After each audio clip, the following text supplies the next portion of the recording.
Hi there, Cinnamon McCann. In this video, we're going to go over 4 tips so that you can raise money to start your business. Let's get started. Now, the first tip we're going to go over is pre-sales. Now, pre-sales are a great way to raise money for your product or service before it's even been delivered. If you have a product, pre-sales can really help because it can dramatically reduce the amount of cost for your initial startup cost to produce whatever product you're interested in creating. And even for services, if you do pre-sales with both product and service, you have a better understanding if the audience is even interested in what you're providing. If people are willing to put their money up, then you have a good indication that your product or your service is actually what people want. Now, you may be familiar with like crowdfunding from websites like Kickstarter or Indiegogo or GoFundMe or things like that. But what those websites don't allow you to do, they don't allow you to brand your actual company. So I'm going to talk to you about 2 tools that you can use to do pre-sales that will accept pre-sales, but you can still brand your own company. Now, the first company we're going to go over is Celery, and Celery is a company that allows you to accept pre-sales, but you can still brand yourself and your company. And even if you don't have a website yet, Celery will give you a link and you can use their form in order to accept pre-sales for your service or for your product. The great thing about Celery is that you don't actually pay anything until someone actually gives you money. So you don't have to pay a monthly fee or anything like that. So that's a really, really great option. So you can go ahead and create a pre-sales page for your product or service. And again, this allows you to test the market to see if the idea that you're interested in giving to the market is something they actually want, something they're willing to put their money toward. So Celery is a good option. Gumroad is another option that you can use to do pre-sales. You can do this for digital products as well as your physical products. Now, if you're actually trying to pre-sell a service, Gumroad will not be for you. You would go ahead and stick with Celery. Now, the disadvantage about Gumroad in opposed to Celery is that you do have to pay a monthly fee. It's $10 a month in addition to transaction costs. That's not necessarily the case with Celery. So depending on where you are in your business or where you are financially when starting your business, decide if you want to look at Celery or Gumroad.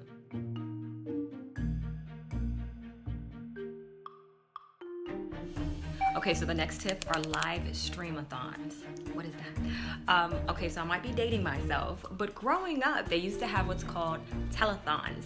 And basically people would perform pretty much all day and people would call in via telephone and donate money to the organization. So now fast forward with all this technology, you can actually apply the same type of philosophy with live streaming. And so with live streaming, I'm sure you're familiar with Facebook Live or YouTube Live, but I want you to be creative and think about some value you can get to your customers or potential customers in regards to raising money for your business. Now I want you to be creative and think of some ways that you can actually do a live streamathon and raise money for your business. Now you can demonstrate your product or service live. Now I really want you to be creative. You can actually create live shows. You can do music performance, cooking shows, interviews. You can demonstrate your product or service live. You can do a Q&A. You can do virtual book signing, live concert. You can even create various packages or rewards for people who donate to help you raise money for your business. I want you to really think about some ways that you can do something live and provide value to your audience and have them donate to your business. Now I'm going to show you actually how you can do that and set up a payment page.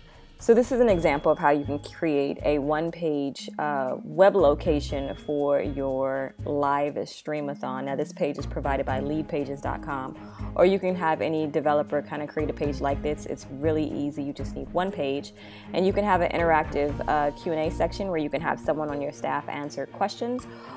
Here you see the video. This is where your live stream is going to be placed in, and you can again do cooking shows, live performances, webinars, whatever you want to do. You have a button here that people can immediately donate money, and you can tie this to whatever merchant, online merchant account that you use. If you don't want to make it a donation, you don't have to. You can actually make this an add to cart button and immediately start getting money to fundraise for your business.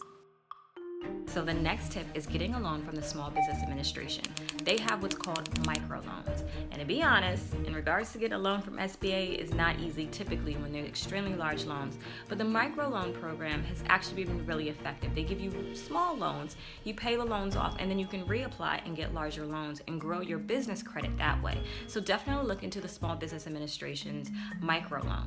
To find the microloan link, I recommend that you go to Google and Google SBA and microloan program. That that makes it easier to find the specific link for the microloan program. And you want to go down to where you see a directory for your SBA district office, because the funding and how everything works, even though it's a federal office, it's based on your state. So you're going to find your state here, wherever your state is located. Click on that and find the rules and the regulation for your specific state. The last tip I have for raising money to start your business is selling digital goods.